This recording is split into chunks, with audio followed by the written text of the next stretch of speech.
talking about the glory of the Messiah and the first advent of God becoming a man, God tabernacling among us, God taking on flesh, God living a perfect and sinless life as a man, dying for the sins of his people and rising again from the dead, God becoming king, Jesus who was ascended and seated at the right hand of the Father, the one who is bringing the blessings of God as far as the curse is found. This is the story of the advent of the Messiah. We've been talking about the fact that this is a story that God promised long before Jesus even came. There are specific prophecies of the Messiah, prophecies for which Jesus accused his disciples on the road to Emmaus as being foolish and slow of heart to believe, prophecies that are specific as to who he is, when he's coming, where he's going to be born, when he's coming is incredible to me, how he's going to die for the sins of his people, what he's going to accomplish, that he'll bring about the obedience of the nations.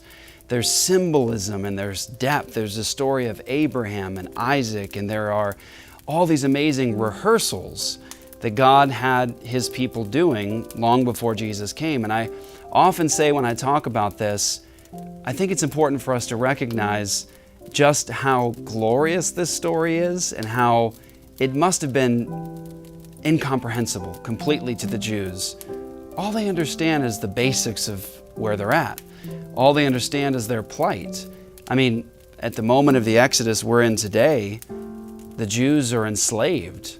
They're under tyranny. They're enslaved under Pharaoh, and they feel like all hope is lost.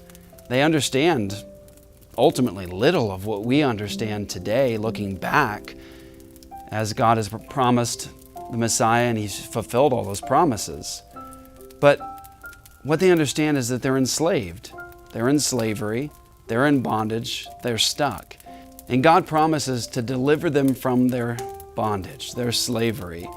And so what God does is he has the showdown between the gods with Pharaoh and the Egyptian pagan gods and Moses, who represents the true God.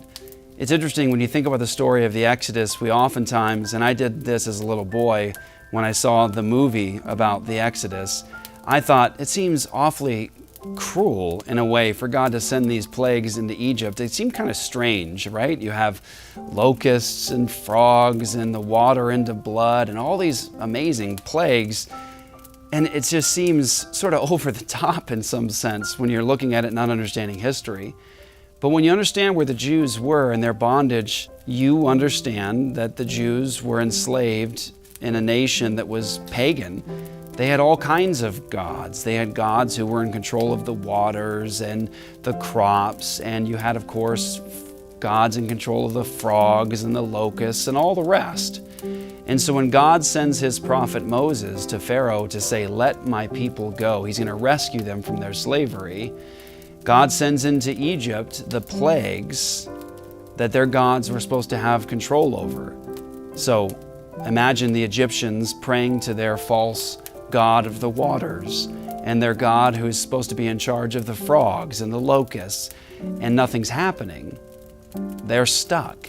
They're exposed for their idolatry. And so God is showing in this moment of the Exodus his victory over the gods of the Egyptians. He's the true God. All other gods are false. Now the Jews are really enduring this. They're living this.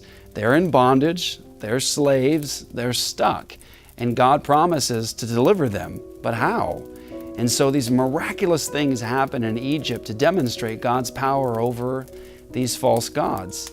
And then God tells them about the final 10th plague. And that is where God is going to take the firstborn.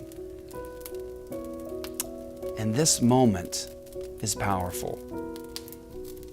In Exodus chapter 12, God gives the Jewish people in history things to do to rehearse.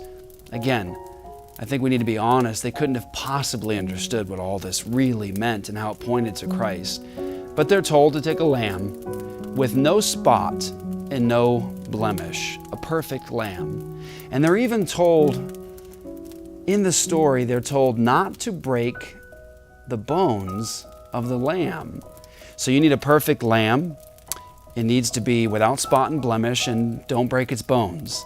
And then they're told to take the blood of this lamb, to put it over the doorpost. And what God said he was going to do is he was going to come with his judgment to take the firstborn in Egypt. And he was going to come in judgment, and on account of the blood of the spotless lamb whose bones were not broken, he would pass over that house in judgment. They would be released from their bondage, their slavery, to enter into the promised land, that relationship with God. That's all they know. They're slaves. They're stuck. God says they need a sacrifice, a perfect lamb whose bones aren't broken. And when that blood covers their house, God's judgment and wrath will pass over them, and they'll be released from their slavery, their bondage, to enter into that promised land of that relationship with God. And then, of course, about 1,500 years later, after this event in history, Jesus, the Lamb of God who takes away the sin of the world, Jesus, the spotless, sinless, righteous one, the perfect Lamb of God, goes to the cross at Passover. He's crucified at Passover. And you remember this amazing moment where the Roman guards actually break the legs of the criminals next to Jesus.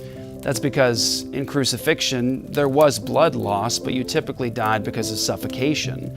Hanging on that cross, you would have to push up to gasp for air and slump back down again because of the pain and the misery. And you would usually die because of suffocation. And one of the ways they'd speed up the process of death on the cross is they would break the legs of the criminals so they couldn't push up any longer, so their bones would be broken. But interestingly, in the narrative in the Gospels, we see that when Christ comes in his advent and lives this perfect life and goes to die for the sins of his people, when the Romans come to break the legs of the criminals, they break their legs, but they come to Jesus, the Passover lamb, and they don't break his bones, just like God had foreshadowed in the Exodus story.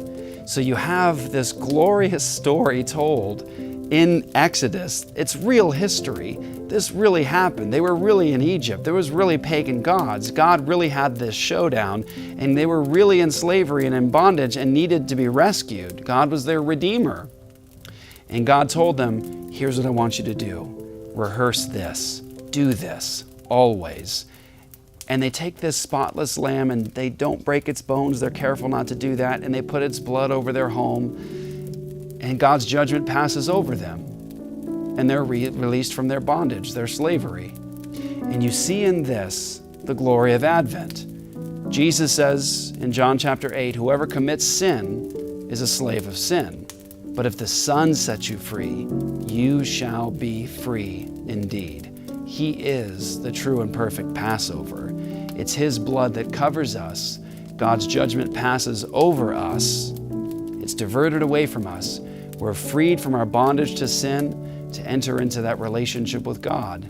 That's the glory of God becoming King. That's the glory of Advent. That's why it's worth celebrating. The lights, the presents, all of the festivities, the feasting, all of that, celebrating God becoming a man to rescue slaves to sin. That's who Jesus is, and that's why Christmas is glorious. Let earth receive her King. Merry Christmas, everybody.